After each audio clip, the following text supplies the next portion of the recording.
Look, we're at the 21st marking, if you will, of the September 11th attacks. Yeah. This was a foreign terrorist attacking our democracy, Yeah. attacking this country. Yeah.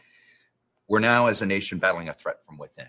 Is the threat equal or greater than what we faced after 9/11? That's an interesting question. I have held many elected offices as district attorney, attorney general, senator, now vice president. And there's an oath that we always take, which is to defend and uphold our Constitution against all enemies, foreign and domestic. We don't compare the two in the oath, but we know they both can exist and we must defend against it. Look, we're at the 21st. We're going to break this down in a bit. There's a concept in psychology known as folie à deux, and it's basically like craziness by two, madness by two. Folie à deux, it's an actual psychiatric condition, where typically a couple, basically they don't convey psychosis like it's telepathy, but they feed off each other's psychosis, where they effectively go mad together because they're bouncing off their delusional ideas between each other. And there's no check and balance, and it cascades and spirals on its own. Folie à deux. Look it up. It means folly by pair in French. It can also be folie à trois, folly by three. It can be folie à quatre, madness by four. It can also be folie à famille, family madness. What we are witnessing here, if it is not folie à deux, two rampantly delusional individuals making absolutely delusional comparisons, I would argue that it's actually folie à famille. It's family madness. And the family that has actually gone bat poop crazy is this political family that has decided its talking point, its new power through it mantra, its new build back better, its new flatten the curve, its new cross state lines is, I'm not saying 9/11 is comparable to January 6th, but I'm going to go ahead and compare 9/11 to January 6th. I don't like using rhetoric like disgusting, shameful. I don't mind using the evil rhetoric because I think this is actually evil, but disgusting, shameful. I mean, there can be no shame where there's no honor. And I want to piece this, to break this down. This is Chuck Todd, by the way. Chuck Todd, I'm watching this and I'm thinking, where does Chuck Todd, he looks so familiar. And I was like, I know who Chuck Todd is. Chuck Todd is Woogie from There's Something About Mary. Oh, hold on, that's not the part. Chuck Todd is Woogie from There's Something About Mary. Oh my. I'm not dying, man. Come on. Jesus. Keep this. The humidity. This down is here or Woogie. something. Come on. No, Ted, the bad news I got is about our friend Healy.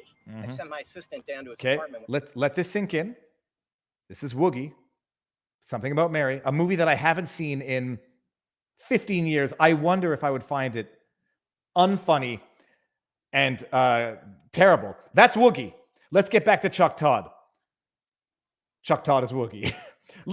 Listen to this. Folie à deux, folie à famille politique. Listen to this. Look, we're at the 21st marking, if you will, of the September 11th attack. 21st marking, what the hell does that mean? It's an anniversary. It's an anniversary of one of the, I don't know what day could be darker. It's an anniversary marking, if you will. What you say, if you will, it makes you sound smarter, Woogie. Facts. Yeah. This was a foreign terrorist attacking our democracy, attacking this country. Yeah. This was a foreign terrorist attacking our democracy. Yeah. This was a foreign terrorist attacking our democracy. Yeah.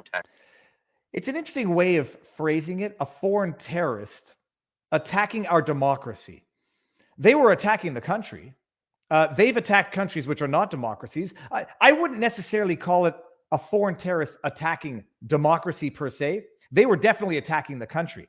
But he's got to frame it this way so that he can segue it like a political disingenuous hack that he is, he's got to segue it into the January 6th attack on our democracy. He's got to. So he's got to frame 9/11 as a terrorist attack on our democracy. It was a terrorist attack on the country, on the people. By extension, on the democracy or the republic that is the United States. But I wouldn't say it was first and foremost an attempt to attack the democracy, the constitutional republic that is the United States. It was an attack on the American people. Attacking our democracy, Yeah. attacking this country. Yeah. We're now, as a nation, battling a threat from within. Oh Is my! the threat Look at this guy. equal or greater than what we faced after 9/11? Is the threat equal or greater than what we faced after 9/11? You know what's acutely missing from those options is the third option, nowhere near as great, and you should be ashamed of yourself for drawing the comparison. No, is the threat? It's like, oh, the guy from The Simpsons, Kent Brockman. Would you say it's time for us to panic, doctor, and go crazy? Well, yes, I would, Kent. Would you say it's equal or great? How about nowhere near? Equal or greater than what we faced after 9/11? And listen, That's an interesting question. that's an interesting question. Here you got your folie à deux, not Chuck Todd. That is a grotesque comparison. You should be ashamed of yourself for having made it. It's a desecration to the memory of the victims of 9/11. How dare you make such a stupid comparison? No, not that. In our folie à deux here, in our couple spiraling off each other's madness, it's a good question. Well, what'd you say? That's an interesting question. That's an interesting question. I have held many elected offices as district attorney, I general, have many leather-bound books in my office. senator, now vice president, and there's an oath that we always take, which is to defend and uphold our Constitution. Second Amendment right, not absolute, according to this administration. Defend our Constitution, and when the Supreme Court renders a decision that you don't like, call them extremists. Against all enemies, foreign and domestic. They are now equating MAGA Republicans, January 6ers, to Al-Qaeda level terrorists. Just let that sink in to every reasonable person who still has a remotely open mind out there, how awful this is. And by the way, this is not a one-off. You got Hillary Clinton coming out saying the same thing. You got that guy from DC, I forget his name now, come in. I'm not saying they're comparable. I'm just going to compare them. We don't compare the two in the oath. We don't compare foreign terrorists and domestic, but I'm going to equate those who partook in January 6th in as much as it might have been a violent riot. I'm going to compare them to people who flew planes into the Twin Towers and killed 3,000 Americans on 9/11. I'm going to go ahead and do it because I have standards. I have morality. I am not whipping up people into a political frenzy, folie à famille. But we know they both can exist, and we must defend against it. Look, we're at the 21st month. Wookie. I forgot to put on slow mode and subscriber only mode. It's good to see so many bots in the house. Must mean I'm doing something right. I guess that's what they say, right? That's what the kids say. It means you're above the target. Not members, sorry, subscribers, 5 minutes, and let's go 15 seconds. Slow mode coming now. You're going to lose your comments if you don't hit send. 3, 2, 1. Folie à deux. By the way, everybody, I see there's 3,266 people watching here, and we are 3,553 on Rumble. We will be moving this over to Rumble. I'd say 30 minutes in. No dire rush tonight, but we're going to be moving this over to Rumble. So you might want to get the head start. The link to Rumble is pinned. People, let me just see. Have we been demonetized? Oh, I didn't put the monetization on. I'm an idiot. Well, let's go ahead and do that. We'll do that for the 10 minutes that is YouTube. Folie à famille. This is folly by political family. And like, just pay attention. Just notice it because it's happening again in real time. Cross state lines, media narrative, just talking point. One station after another, crossing state lines. Build back better. 2 weeks to flatten the curve. When Hillary Clinton collapsed, power through it. They went to their think tanks. They got their talking points. There's no like official syndication, but they know what to do when they see Hillary Clinton come out and draw analogies, draw comparisons. They know what to do when they see their political overlords. I'm not saying they're the same thing, but they're the same thing. People are saying the link is not pinned. It should be. It should be. In fact, I'm fairly certain it is. Let me just make sure if it's not. Now, in the YouTube community, because I still give some perks out there and interact there. No, the link is pinned. The link is pinned. I had asked the community, do I start with Chuck Todd's insane comparison of 9/11 to January 6th, or do I start with this person? I don't know who she is. I know I've seen a few of her videos. And do I start with her straw man of why nobody apparently wants to represent Donald Trump?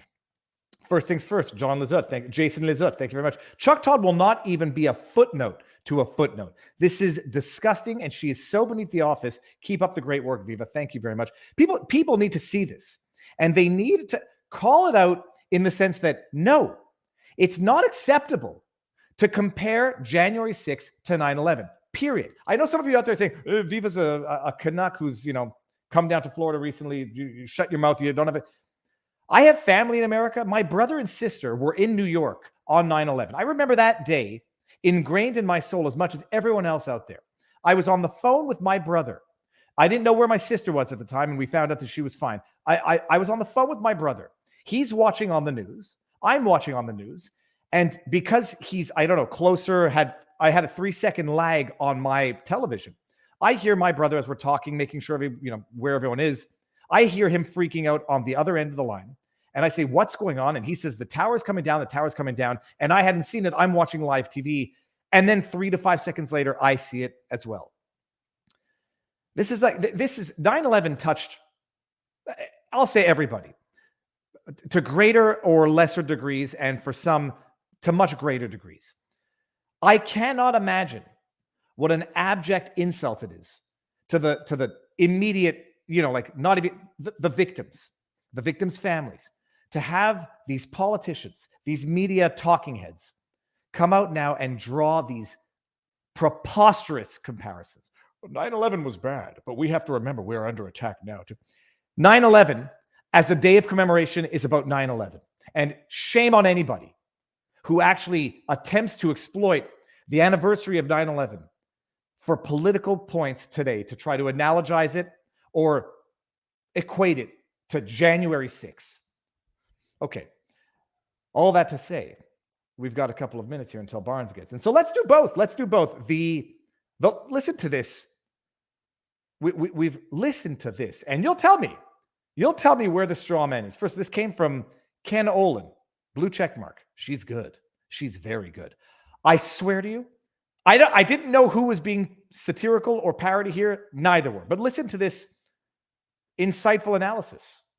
Okay, let's work from the premise that Donald Trump is completely innocent. Let us begin from the starting point that Trump is a completely innocent billionaire who is an amazing president, a brilliant businessman, and is being unfairly targeted by an overzealous, corrupt Justice Department. Okay. Let's just say all of that is true, Okay. which I believe is what some people feel. If that is the case, then where are his lawyers? This is going to be another 2 minutes of verbal diarrhea that asks every question and does not answer it with the most obvious answers, which are known. And I dare say known to this individual because I think it comes through in what is not being said through what is being said. I don't mean the ex-OAN host supermodel he met at Mar-a-Lago or the ex-Bannon low-level defense lawyer he hired without meeting. I'm sorry. Is this woman-on-woman misogyny? I'm trying to understand here. OAN host supermodel. If that is the case, then where are his lawyers? Okay, so now she's going to write off 2 lawyers in derogatory terms, appealing to their physical appearance as though to shame them for being attractive. I don't mean the ex-OAN host supermodel he met at Mar-a-Lago or the ex-Bannon low-level defense lawyer he hired. Oh, low-level defense lawyer. Okay, sorry. I didn't realize you were also now into judging the lawyers. Without meeting, both who are now in legal trouble themselves. I mean, where are the There you had it. She's not going to answer the question, though. They're both in legal troubles.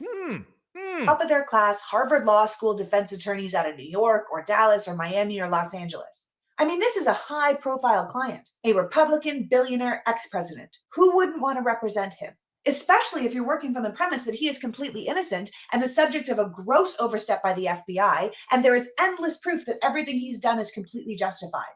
Where's the crack legal team? Can you imagine someone being so ignorant and so naive as to suggest that innocence would be the determinant factor in taking a case? Like, first of all, there's plenty of lawyers who would be motivated not by innocence, but maybe by other things. And I don't even mean sinister things. You know, the challenge of a case. Set aside innocence, prove the guilt.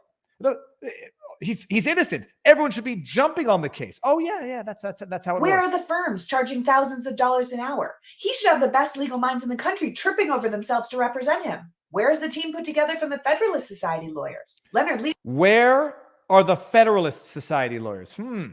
Maybe they're the ones throwing him under the bus, just spitballing ideas out there. And Donald Trump had a deal. They support him to become president, and they get to pick all of his justices, including the 3 Supreme Court picks. Being the frontrunner for the Republican nominee for president should give Trump first draft pick of any top-notch conservative lawyer. It goes on for a solid minute and 10 seconds more. Where are the lawyers?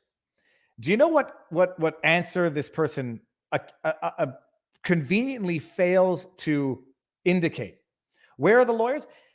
Getting systematically harassed, doxxed, abusive calls, ethics complaint violations. They're going to say they're founded. I mean, look what happened to Giuliani, to Sidney Powell, to Lynn Wood. Can you imagine spending 2.5 minutes asking, where are the lawyers, without providing the most obvious and direct answer, which is, there's not enough money in the world to pay certain lawyers for the type of, not stress, for the type of harassment, grief that they get by taking on certain clients. I responded to this individual. I said, I thought it was parody because it spends 2.5 minutes asking a question and failing to provide the most obvious, well-documented answer, which is that every lawyer that represents Trump, they're going to say rightly so, I'm going to say abusively so, gets doxxed, gets harassed, gets emails, gets verbal abuse, gets ethics complaints filed against them. You got the Lincoln Project specifying that they're going to go after all the lawyers representing Trump. And they have. And then you got, in an era of hyper-politicized licensing, not agencies, societies, your licensures, professional orders, in an era where politics has ruined everything, you get the lawyers representing Trump facing ethics complaints from people who've never even dealt with them as lawyers, and you get people getting sanctioned. Some people say, yeah, not all the money in the world. I don't even care. It's not worth it. I'm not doing it. You got the Pennsylvania lawyer who's getting harassing emails, harassing voicemails from opposing counsel. No sanctions against those counsels. No. That's it. Preposterous. Asking the obvious question and then not providing the obvious answer. And now I post the comment. And then some people say, well, they should face ethics complaints if they break the law. Oh, it's amazing. It's amazing how Kleinsmith, just to draw some comparisons, to illustrate how politics ruins everything. And when you get involved in a file and you know that you're not going to get a fair shake, it makes you much less inclined to get involved in the file. Lynn Wood, Sidney Powell, Giuliani, some of the statements they made, when mistakes in files become the basis for disbarment and sanctions versus falsifying evidence resulting in a retroactive suspension. I'm talking about the FBI lawyer, Kleinsmith. You're not playing on a level playing field. You're not playing the same sport. You're not playing it in the same league. You're not playing it in the same galaxy. And if people don't understand that this was, on the one hand, part and parcel of the strategy and the end goal, setting that aside, to not even understand that, but just to fail to address it, and then to say, well, yeah, of course, they should get sanctioned for breaking the law, and not appreciate how the system has been weaponized specifically with this end goal in sight. Make it impossible for lawyers to vigorously, ethically, and to the best of their abilities defend Donald Trump, because anything and everything they do in that file is going to face, it's not scrutiny, it's abuse. Yeah, that's it. Holy crap, we've been going for 20 minutes. Where's Barnes? Let me just make sure that Barnes is in the house. You got the link? Question mark. Now, let me do some super chats because we're here. Paying you to fast forward past this nutty woman, LOL. Done. That's over now. Let's see what we got here. I've seen her before. I forgot that I had seen her before. I don't know who she is, but I certainly, for a second, I thought it was parody because it's just a joke to go on for that long and not actually just provide the answer. They're getting harassed. They're getting doxxed. They're getting deterred from taking the file. And then people say, oh, Johnny Cochran faced ethics complaints for defending OJ. I'm not sure that he actually faced ethics complaints for defending OJ, but that illustrates the point. In today's political climate, it's actually easier for lawyers to defend murderers and schmapists, whatever you want, to defend actual violent criminals. It's more politically tolerable to defend actual drug cartel lords, whatever they call them, than defending Donald Trump, because the entire system has been weaponized, from the courts to the licensure professional orders to everywhere. All right. Is it Ukraine, the Ukraine, or the Ukraines? Now, from what I understand, the Ukraine is the Russian way of referring to Ukraine. Ukraine as an independent entity is Ukraine's way of referring to Ukraine. I'm not sure. Matthew Balfour says, hey, Viva, is it true you played squash at McGill? I was varsity captain there from 2006 to 2008. How was the squash down in Florida? I might be moving to Miami in a few months from Canada. Matthew, I was captain of the varsity squash team. It was 98 to 2002. I no longer play squash because they refer to that game pre-COVID. They refer to that game as the middle-aged man heart attack sport. I never was top in the province, but I was pretty decent. Zach Williams, I see a super chat, which I'm going to thank you for the super chat, but not, I didn't mean, I'm just going to thank you for the super chat and not bring it up.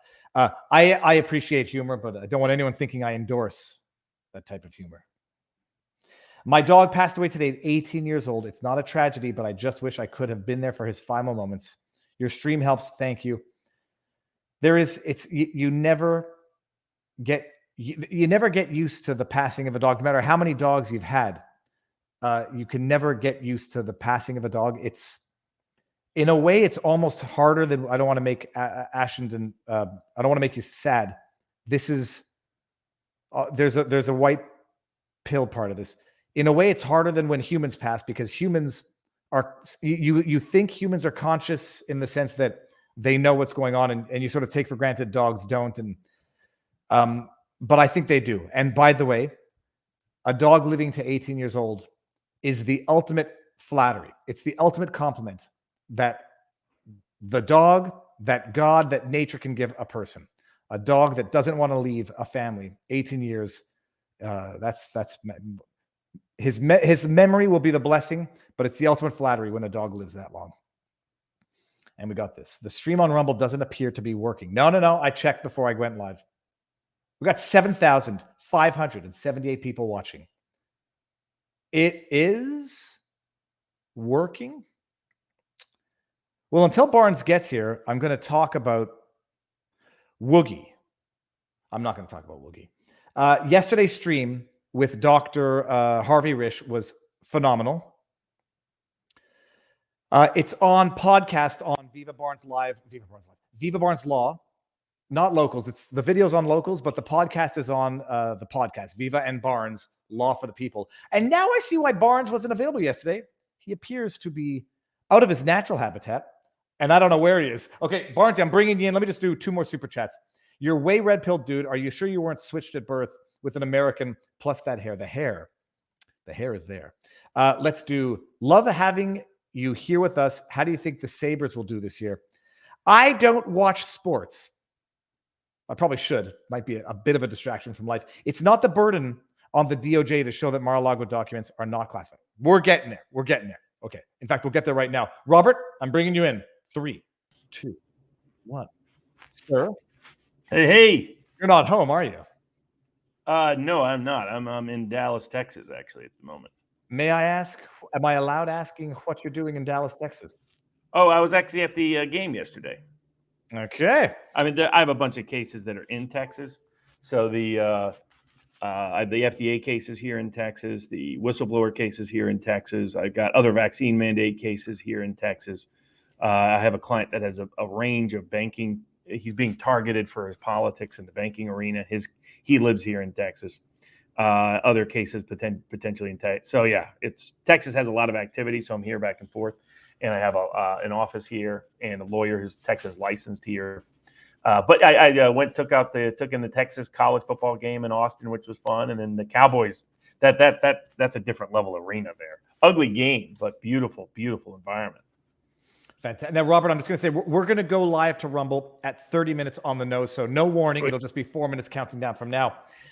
Robert. Yeah, I was on a 4.5-hour court call with the California Court of Appeals. So I was supposed to be on a sports show, and so I could only hop in for like 10 minutes because that sucks. The court call was on. But it added a topic for tonight. I understand now better than ever all the potential angles for insurance coverage of a COVID dispute. Because it was an hour and a half. They usually, Court of Appeals, they usually go 15 minutes a pop each side. They went an hour and a half with just this argument with the two lawyers going back and forth. But tons of fascinating arguments actually made. It was a well-crafted argument. So I understand that a little better than I did yesterday. Well, let's say while everyone trickles over to Rumble, what do we have on the menu for tonight, Robert? All right, so we got El Jefe, Donald Trump, with his dispute. Got his special master appointed on Monday. That set the law Twitter ablaze in rage. The corrupt Bill Barr was complaining about it even on Fox News, which is still pretending to be the conservative network, when it only has a few honest conservatives on that network, as Rupert Murdoch tries to line his pockets with a little more cash in his lefty commie case, try to convert it to a different network. So they've appealed that. Of course, Trump's RICO suit was dismissed by the court. The court was enraged. A Clinton appointee presiding over a case where Clinton is the defendant, which is supposedly horrendous when it's a Trump appointee presiding over a Trump search warrant, but it's just fine and a sign of great moral honor when it's a RICO case presiding over Clinton corruption, no less. So we have that dismissal.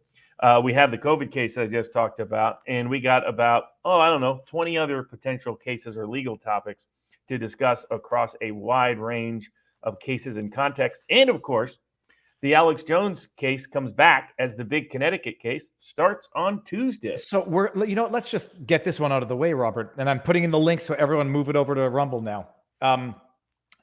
It's another this, by the way, will be the first ever Rumble exclusive cover of a trial, because Viva and I will be covering the Connecticut Alex Jones case live streaming, and it'll be the first ever Rumble exclusive live stream coverage of a live trial, where for those people who, let's say some of you out there are like, I could care less about this case, I think it's either a scam or I think Jones deserves it, I encourage you to tune in, because this will be the first case we live stream to get advice about real life law school.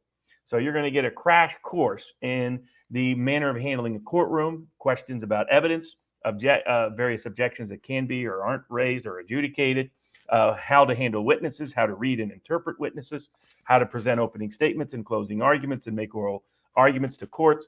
You're going to get through the Alex Jones case. We're going to use it as a master class in educating you about trials from two lawyers who've done more than a few of them. And I of course, now I'll tell everybody in advance, I have a bias. I think the case is not, I previously represented Alex Jones in the Texas case.